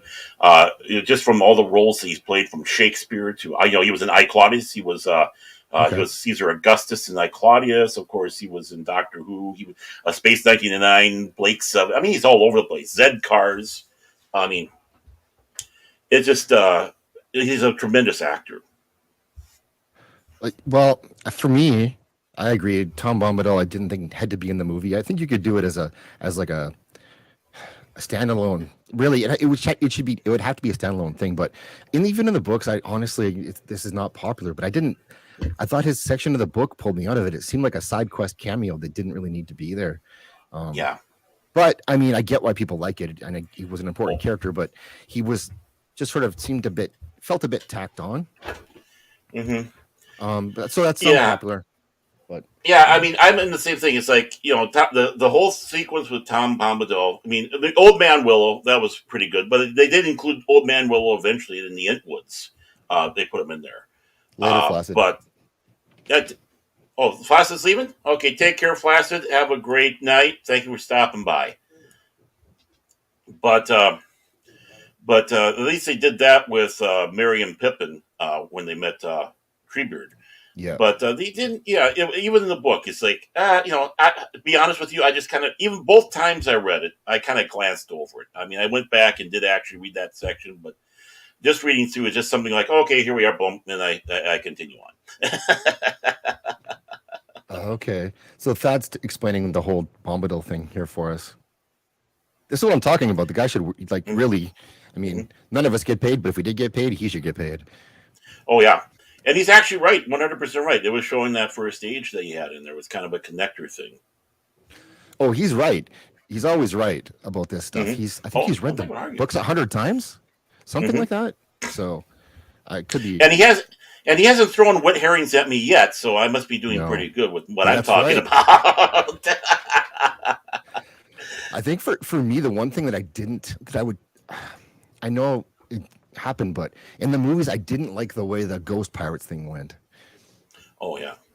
I think that it was just, it almost made it seem like it was, to me, it was almost like the Eagles, which we've sort of explained better, but Hmm. like the Ghost Pirates just kind of did everything at the end. So all the steps along the way, militarily anyway, was not, didn't end up as being as important because, well, we got Ghost Pirates who can make them and just wipe everyone out. And so that was the one thing I didn't like as much because Hmm. I've said it before, I'm a big Rohan mark. I love the Hmm. Rohirrim and that whole story, that part of the world. And Hmm. so, them coming to the aid and responding to Gondor and showing up and the charge. And then it's like, okay, well, that was great, but here's some Ghost Pirates, Hmm. you know? Exactly. And even though they did have something to do with the battle, but it was like almost like here's MacGuffins. Yes. Yeah. Yeah. Basically, that's what it was. Hmm. Um, so that's it. But that's nitpicky. Yeah. And of course, they left out I can't remember the name of the people that Aragorn met up with. They're kind of like a little bit more of the savage people that were in the hills that he was able to talk into coming down and doing the combat. And That's unfortunately, I have a mail right. block on it. And I feel bad I have a mail block on it, but I'm getting old. Yeah. Well, Thad's going to tell us, I'm sure, right away here. But Oh, yeah. it, I'm not throwing behind on. yeah. um, but even still, um, yeah, there's not much I would take out of it. And people, I guess people were upset at the time, but I was never upset about any of the stuff with the movies. I always enjoyed them. I thought they were amazing. And, Hmm. you know, so when so what's happening when Amazon points to that as one of their excuses to go, well, look, people were mad about the movies, and no, they weren't. No. Like, no. And There's a it's difference BS. between there's a difference between nitpicking and sitting back saying, "Boy, I wish," because Right. that's not Yes. complaining. That's critiquing or putting your expressing yourself. You're not hating on it. You're saying, "Boy, that's absolutely sucked that they did that." Right. And again, usually the biggest one you hear from people is no Tom Bombadil. That's usually the big one. Boom, right Yeah. there. Yeah. And if there's the most hating that's done, is that. And like I said, for me, there's wishes, but it's like, well, I also know there's only so many hours in the day too. There's only Yes. so much footage of film you can film and still make a movie watchable. I know they're pointing to the Hobbit Rankin Bass film when they're saying about the depictions of the elves, and they're saying, "Well, look at that. Nobody complained." Well, nobody really takes the Hobbit animated film that much serious, anyways. No. No. But it was a very noble effort. Yes. Yeah, it was. And so when they're saying that, that's, well, people mad about, they're going to be mad about this. And Peter Jackson, he spent, like, what was it, close to 8 years of his Mm-hmm. life from beginning to end on this series of movies, and he he risked everything to get those made. And he was Mm-hmm. the only person probably who could have done it because of the way he learned how to do it for cheap. He created Mm-hmm. what a workshop to do it, and filmed in New Zealand, used physical props, had everything made, and got that all done. And so if something wasn't right, it wasn't out of malice. It was because he Mm-hmm. just couldn't do it, or just couldn't fit it in, or he didn't Right. feel right for someone who lived in it. And so I can appreciate that more than these two losers who've never done anything except for write a Mm-hmm. script for a movie that hasn't come out, for Right. Star Trek. They have no credits, nothing. And you give them the reins to $1 billion franchise and say good luck. Like, they've invested Right. nothing into it, they haven't earned it, and if they don't Mm-hmm. get it right, like, there's no loss for them. But if Jackson had screwed up the trilogy, that's it for him, and he already Right. had a career. These guys are nobodies, and they can go Mm-hmm. back to being nobodies. They've lost and risked nothing. Right. Oh, you're absolutely 100% right. And the thing is, too, he was living, breathing, and loving it. And as I sit back and say, there's it's interpretation, and things get lost in interpretation in these aspects, or you have to be creative in some areas with interpretation from taking from a book to to a movie because things don't translate well. Right. And he does a damn good job. Oh yeah. No, I don't Damn think anyone, good job. nobody could have done a better job. I can't imagine. No. No.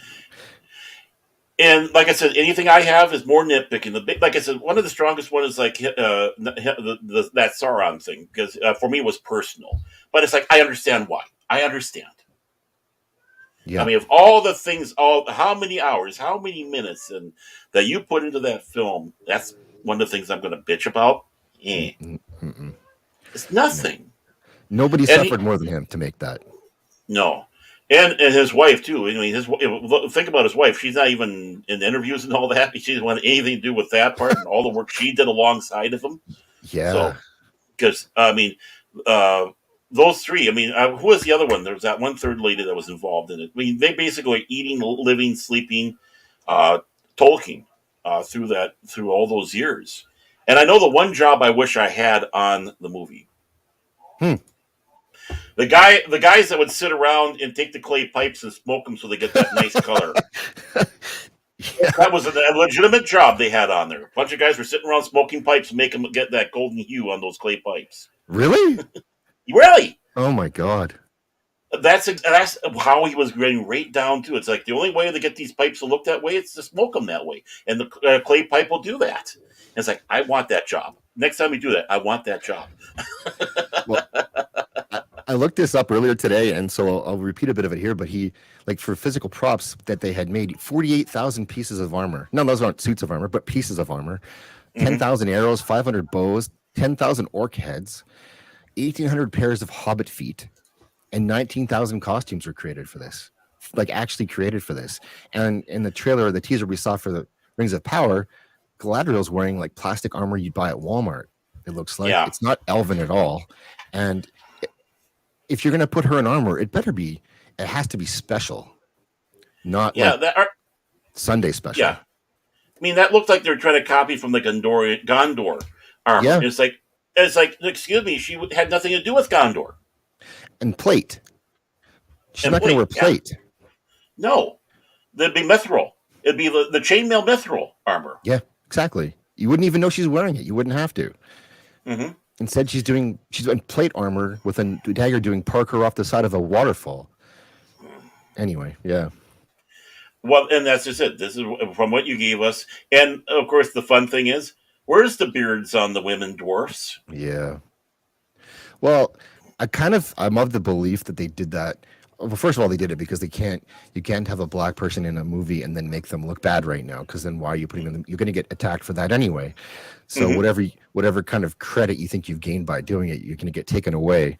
And so that's probably why they made that choice. But they also chose, of all the things, to show us that in those photos in Vanity Fair of a character we don't know, who they made up, who doesn't exist, and then again in a teaser trailer.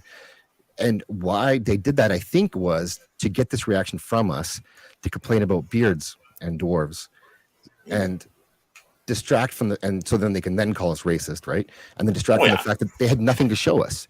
They had nothing Mm-hmm. worth showing for us to see. So they're going to give us something to be mad about and bait us Mm-hmm. into it. And we took the bait, of course, but Oh yeah. they had nothing. If they had good stuff to show us, I think they would have. Yeah. Oh, exactly. I mean, you want when you do a teaser like this, you want to grab people. You don't want to piss them off.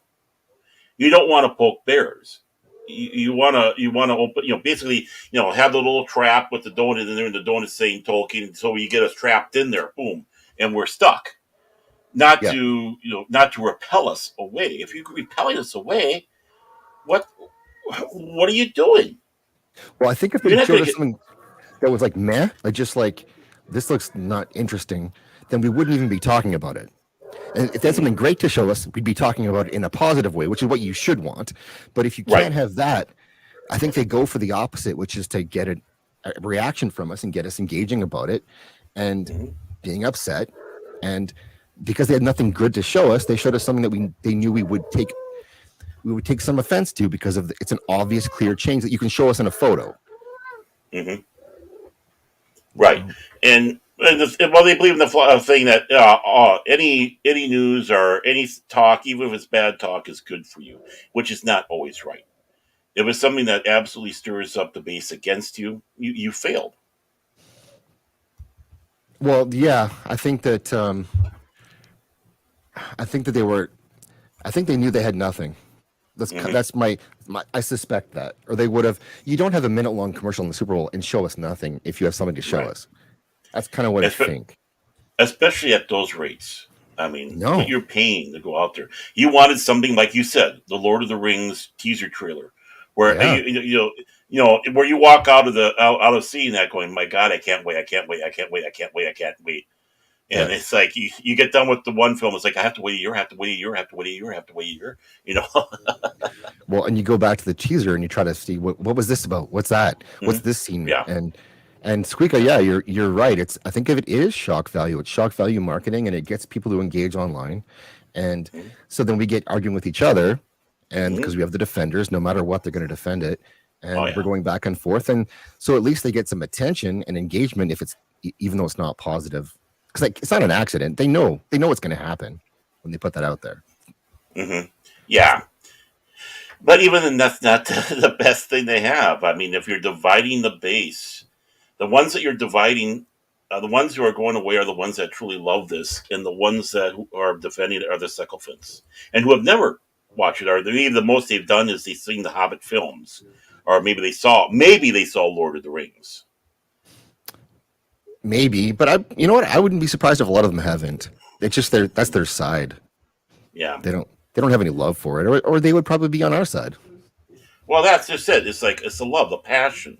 When you and which is of course one of the reasons why I say why we fight. It has to do with the fact that we love this so much. It's such an important part of our life. And now you're taking that away from us, and you're telling Yep. us that we're the bad guys for it, and then you call us all the ests and the phobes and all that just because we say, hey, wait, that's not quite right. Well, and I can be fine to not watch it. That's the other thing Mhm. too. I Yeah. don't. I mean, I probably will, and I think you made a very good point about not letting them monetize you. So there's other ways you can watch things, and I did that for that Yeah. Masters of the Hmm. Universe show they put on Netflix. I didn't give them a click, Yeah. even though I have Netflix anyway. Um, Hmm.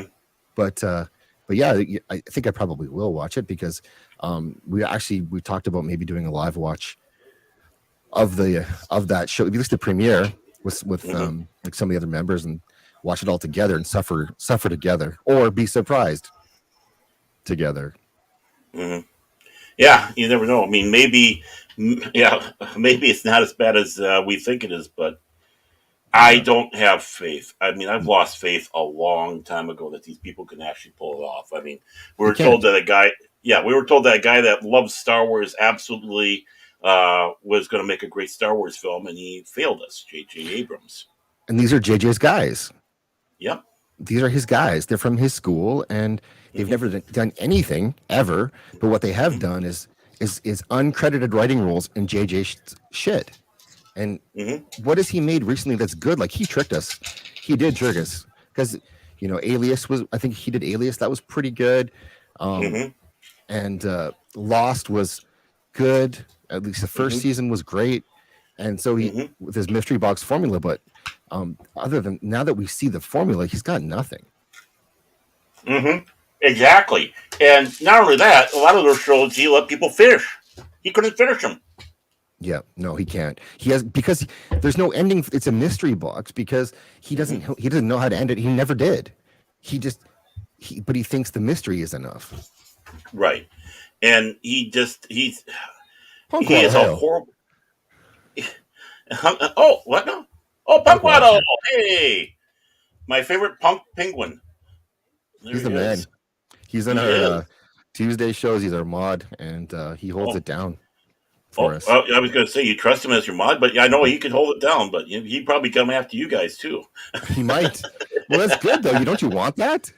Yeah, If yeah, yeah, come at me. If I'm being boring, wake me up. yeah. If I'm out of my if I'm not doing what I'm supposed to be doing, kick my butt. That's right.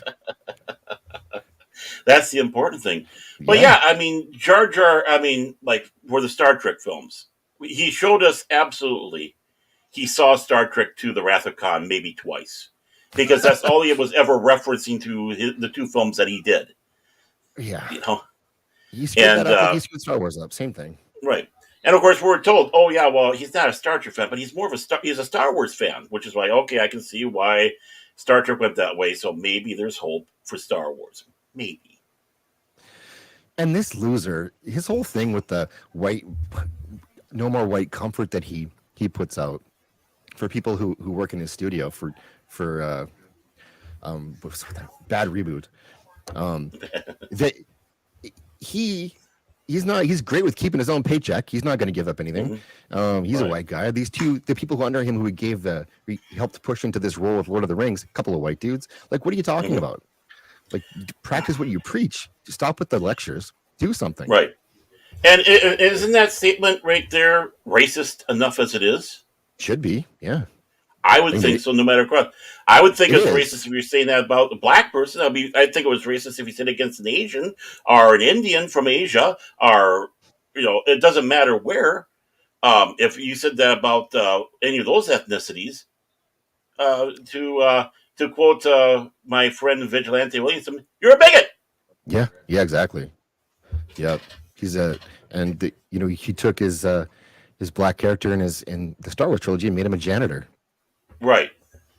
The guy we You know, wanted to be a Jedi is a janitor now. yeah. The guy who was actually building the character up in the novel and told to stop it uh, was a white guy, and he was building this character up and was told, "Yeah, don't do that." And that was Is that Alan Dean Foster? Oh, no, yeah, thank you, Foster. Yep, I was having a mental block on his name. Yeah, Alan Dean Foster was going, and he was even talking about that, how he was building this character up, building up a relationship between him and Ray, all this, and then he was told by the studios, yeah, yeah, cut that stuff out. We're not going that way. Yeah, China. Yeah, We'll get him off the yeah. posters too. Mm-hmm. Oh, I mean, I felt sorry for, how do you spell this, pronounce it? John Boyega. Boyega? Boyega. Boyega. Yeah. I really, and he rightly came out swinging, pissed about that, and I do feel sorry for the guy. Yeah, He me too. got short. He got shafted. He's a great actor. Yeah, all that. I'm not mad at any of the actors, and maybe Daisy really because she had that bitch ass attitude about Ray not having any any faults, and she Yeah. was running with that too. But I mean, we've seen that Oscar Isaacs can act. I mean, from all Yes, the roles that he had, and just going to see him in Dune, it's like, my God, he did a damn good Duke Atreides. I thought. I thought he did as well, and he's a good actor, and I'm excited to see him in Moon Knight. I think he might be able to pull that off. That's the Hmm. one Marvel property I'm looking forward to right now, Right. is Moon Knight, and then but John Boyega has to me the most raw charisma of anyone in that cast, Yeah. and they did nothing with him except Right. for You could. grade him. Right. I mean, you could tell he could do comedy and not even force comedy. He could could bring out what was necessary for an actual realism comedy that Lucas originally had in the original trilogy. But they squandered him. You could also see he could act serious, but they squandered him. Yeah, he can act. Attack the Block was the first movie I saw him in, which was a smaller English movie about Hmm. an alien invasion, I think it was, and he was great in that. So he can Yeah. act. We all know he can act. They just Yeah. didn't use him as an actor. Hmm. I'm answering Oh, your chat. all right. And I'll just say, yeah, that's cool because I figured, yeah, we've been about that long. So whenever you're ready, just let us know. And having a great Okay. show, BSing here. So um, yeah, I mean, everybody on that, I just felt was just absolutely shafted on, except for Daisy Ridley. And I Yeah. see, it's like, I know they have Lenny Henry's going to be in this Amazon Middle Earth story, and Yeah. I know that he's a good British comedian and all that. It's like, well, He's what a the good hell are you actor. going to be doing? Yeah, he is. He's a very good actor. It's like, Yeah. was it not French Saunders, but he was married to the other one, Don? Don French. I think he was married to Don French Okay. for a while. From French and But Saunders. yeah, Those. Yeah. yep, French and Saunders. Yep. Mhm. The chubby one. He was married to the blonde. So whoever is which, I can't remember. But yeah, I mean, I know he's a good actor. I mean, he tried to get into the American market, but it wasn't as successful as others. Hmm. But it's like, okay, what are they going to do with him? Exactly. Who is he going to be in this? Yeah, I mean, I thought when they were first saying it, it's like, oh, great, he's going to be Elrond. Yeah. Well, Did you? Before we go, did you ever see the movie Lenny Henry was in? It also had Andreas Katsoulis from Babylon 5, where he was disguising himself as a white guy because he saw a mob hit. no. Yeah, I'm trying Is to it a remember the name of the. Please tell me it's a Hmm? comedy. Please tell It me it's is a a comedy. comedy. It Okay, is good. a All right. comedy. It is Yeah. a comedy. And Andreas Katsoulis was one of the hitmen. It's And not white chicks. so no, not White Chicks. No, no, no, no, no, no, no, no.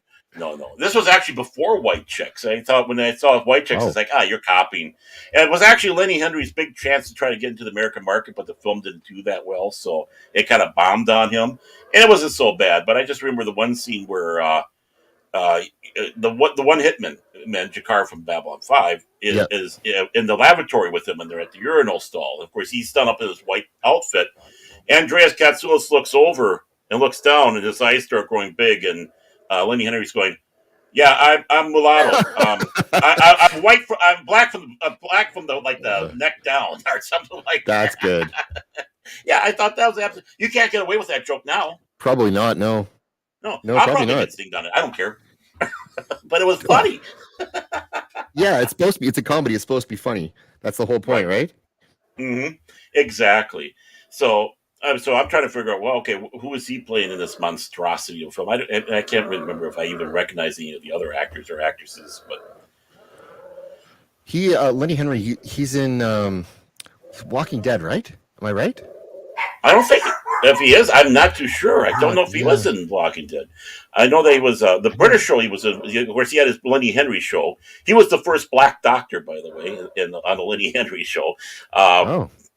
and from Doctor Who, they had a Doctor Who spoof. He was Oh. also had a show called Chef, where he was the head No. chef of a restaurant, and that was one of his big comedy shows. Other than that, Wa- I can't really think of much else. Watch me bring this back because I just watched John Favreau's movie Chef, and John Oh, Favreau is the holding the torch in the darkness against Kathleen Kennedy, or so I'm often told.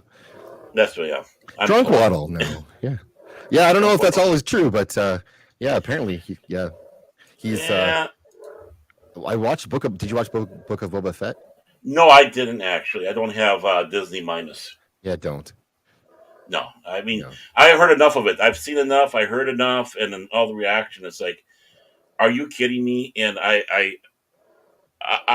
not black pilled. I'm not black pilled at all. But Disney stellar conflicts, forget about it. I've written off. I'm not gonna. I'm not interested in anything from their space conflicts movies and space conflicts TV shows. I'll go with the original Star Wars and Space um, conflicts. I like that. I space like conflicts. that. Yeah. Mhm. Yeah, I like that.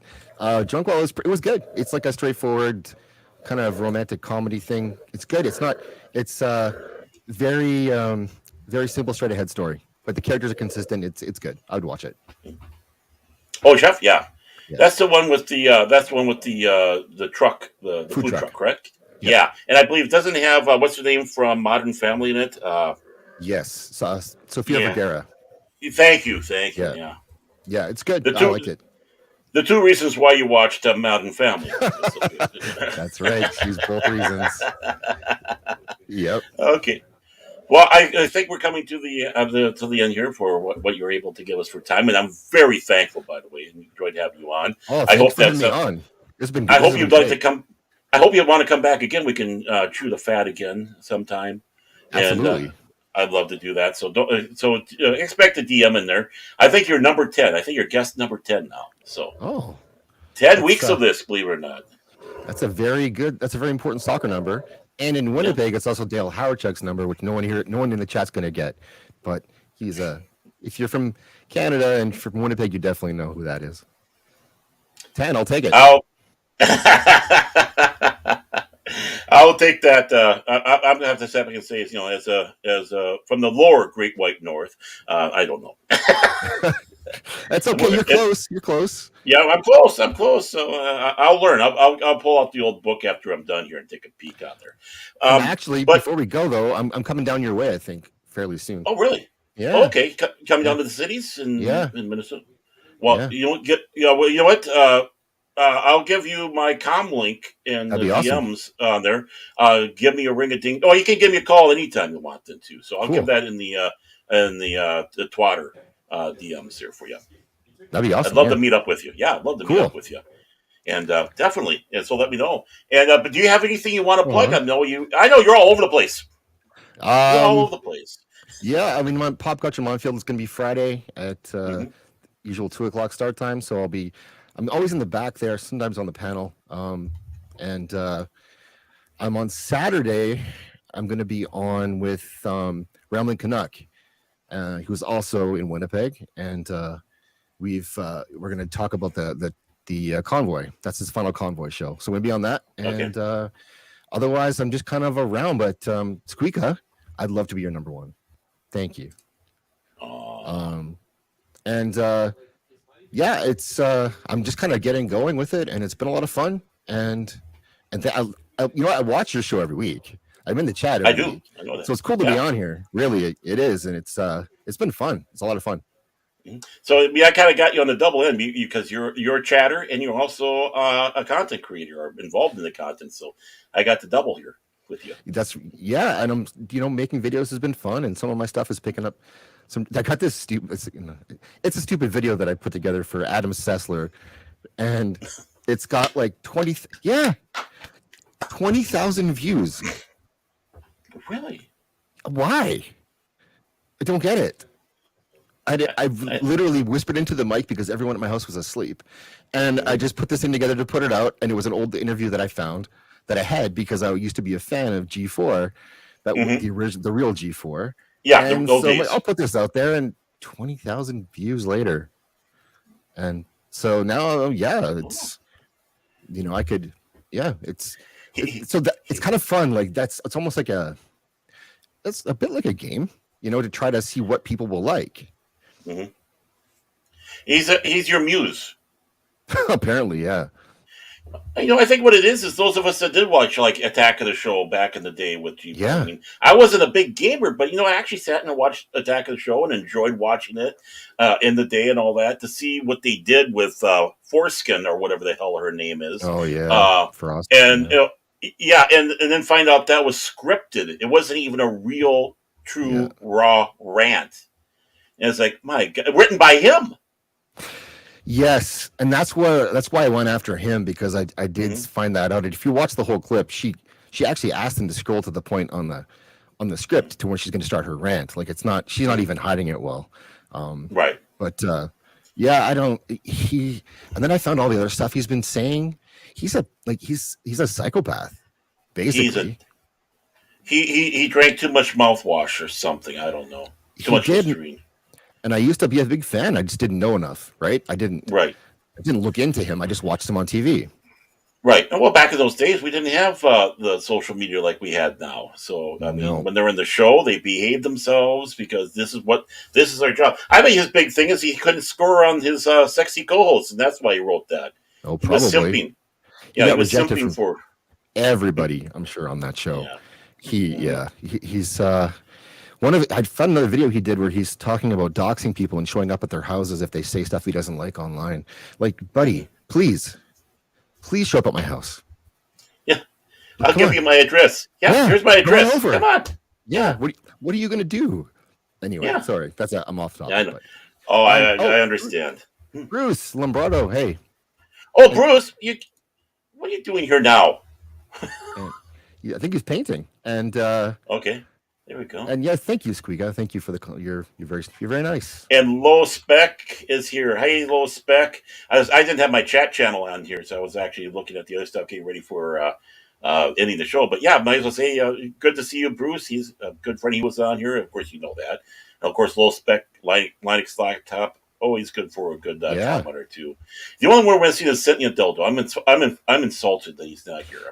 Where is he? Yeah, buzz. He's hiding from me, I think, right now. One of the funniest things. He's into something.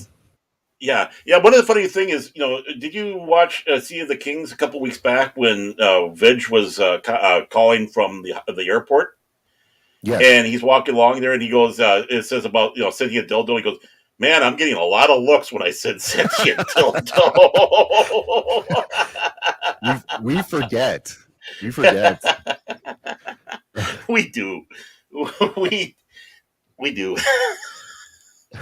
So for plugs, really in the chat we've got people who have channels that are starting up, like Brahma's Bullpen just getting going. We've got that shouldn't be, and in Low Spec Linux, and you're a bigger channel, obviously. You're already going. Bruce Lombardo's already going. But if we help each other out, all of us, we can all. I know it's said too many times that you don't want to hear it, but we really can kind of grow together. We do. I know that I saw something where Echo Based Network had a thing about, because there's been some people that gone after each other. My big rule is we don't go after other YouTubers. If we don't like them, we keep our mouth shut. Yeah. And there's only one that I actually did go after, but it had nothing to do with the geekery. It had more about perversion. I think you know who that was. Yeah. And that's the only time I went after another YouTuber because of that. It had nothing to do. It's like if you don't like, we're all in it. We're all in this battle. We're all fighting for the same thing. Just because you don't like another person personally, forget about it. Then don't talk about them. Right. I mean, it's a little bit different than the old days where you had George Burns making fun of Georgie Jessel because it was all an act back and forth. And you go back and forth between the two shows because people were having their little insults, and it was all part of the act. But don't go after. Definitely don't go after other people if you don't agree with it. And if you do, and whatever, help everybody else up. That's my. It doesn't hurt. Subs are free. No. Yeah, exactly. One of the reasons why I like doing this is I know I don't have many people. I hope to have more eventually. You will. But they'll bring people on and have a little bit more casual talk and see the people a little bit more outside of when they do their other shows. I mean, because we sometimes get too fixated on shows. Let's have a nice chat. I know this one's a little bit different because we were ranking on Amazon. I don't normally do a show like this. As you know, I don't normally do. But this time, it's like I know you enough, and I know what's going to be fun. And I heard you talking about before. It's like, I want to talk about it. Bruce, thank you. That's a big compliment. I appreciate that. Is that okay? There you go. Yeah, Bruce is such a great guy. He's wild. He's crazy, and I love his toupee. Have you ever seen that thing? That big? No. Oh yeah, I have seen it. I have seen it. Yeah. Yeah, I've seen it. Yep. So he's a talented guy. And of course, for me, just I don't have much to plug myself except for, of course, my show. I don't have a guest next week yet. Maybe someone can help suggest somebody, but I'll be looking on that. But of course, every Sunday at about 5:15 Central Standard Time, it's 24/7 Fusion Media. My boss, Fat Steven Seagal, who's actually been Fat Canadian Trucker Seagal Yeah. lately, and doing a lot of great. He's been a citizen journalist. I mean, he's doing a job of a true journalist up there. He has not taken sides. Yes. He has slammed down those who deserve to be slammed down. Doesn't matter if they're truckers or the other side. Yep. He is showing what true journalism should be like. Isn't, Honestly, isn't it crazy that it's coming from us? Like that. yeah. But yeah, you're right. He has been. He's super balanced. So Actually, yeah, it's like if I want, if I, and I'm not bullshitting here. If I want a journalist now or someone who's telling me the news, I want a Fat Stephen. I want him to be my news guy. yeah, he's And a of good course, guy. then we have the other citizen journalists, and we were actually talking about that post show last Sunday about some of his journalism work. And I do mean that seriously. Vigilante Williamson, the elegant player that we have here, who hasn't called me a bigot in a while, and I'm getting offended by that. So, of course, catch all of us on Sundays at 5:15. You never know which way that show is going to go. We didn't even plan anything last week because we know better. It's like, okay, we have all these topics. What are we going to talk about? Never go there. That's how it goes. Which, yeah, and as old man says, follow fast, Stephen. I mean, I can't. I mean, honestly, as great as everybody else out there, the work he's doing, I cannot tout him enough right now. Yeah, follow him and try to keep up. Yeah, definitely. Okay. Well, again, Zaxx, thank you so much for joining me today. And of course, I want to thank Squeak a Mouse. And there's uh, Caitlin Anderson's on there. Hi, Caitlin. That is my eldest right there. And Okay, that's a relief. I thought I she was can't. talking to me. Big No. surprise. Wait, is there secrets we should know about I don't Zaxx? know. Maybe one just came out almost. You never know. There we Yep. go. So that's nice to see you, my dear. Of course, then there's John Rendell. Thank you, John. And how do you pronounce that again? My apologies. How do you, The thad that shouldn't be. that shouldn't be okay. Well, thank you for joining in there and keeping me in line. Bruce Lombardo, Old Man Pacific 414, Drunk Waddle, Punk Waddle. Who else did we got that came? Brahma Bullpen. We had, of course, Rough Girl that popped in. Thank you so much. Let's see. We got Squeaka. We got Old Man. Squeaka, the Old And Man. We have we had Salty. We had let's Flaccid. Sherry Anderson and yeah, Flaccid. Yeah, low spec Linux laptop. Boy, there's a lot of people that were talking this week. I love it. Yeah, The it was a more great that's talking chat. in, I know. I love it when the chat is going mad. It means something. It really does. And it doesn't Yes. necessarily mean me either. So it means my guest. Um, let's see. I think I got through everything just about at least what my chat will go. So if I miss anybody, I am sorry. Thank you all so much for being here. Those of you who are just sitting there and listening, again, thank you. You're just as important as well, even if you don't chat. So, of course, next week, I don't know who it'll be, but someone will be here. And of course, follow along with Zaxx and all the stuff he has. Yeah, So, thanks. Oh, Squeaka is on T-shirted Historian show on Saturdays at 4 now. I think at Central Time, I believe, as a regular panelist. I could be wrong, but yeah, check her out okay. there. Okay, definitely. Next time, we'll have to make sure we get some of those people plugged in there Yeah. with their channels.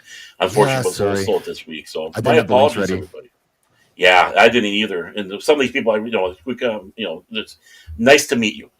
And I mean that honestly. Yeah. Some of these people I haven't really seen before. I mean, I've seen them around before, but not here in my channel. So it's nice to see you here. So, oh, you're not filler.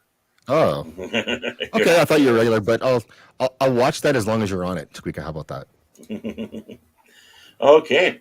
Well, again, thank you all, everybody, for joining me tonight, and Thank thank you, you. Zaxx, and from all of us to all of you, I wish you all good night, and as we say on the King's peace. Thanks, guys.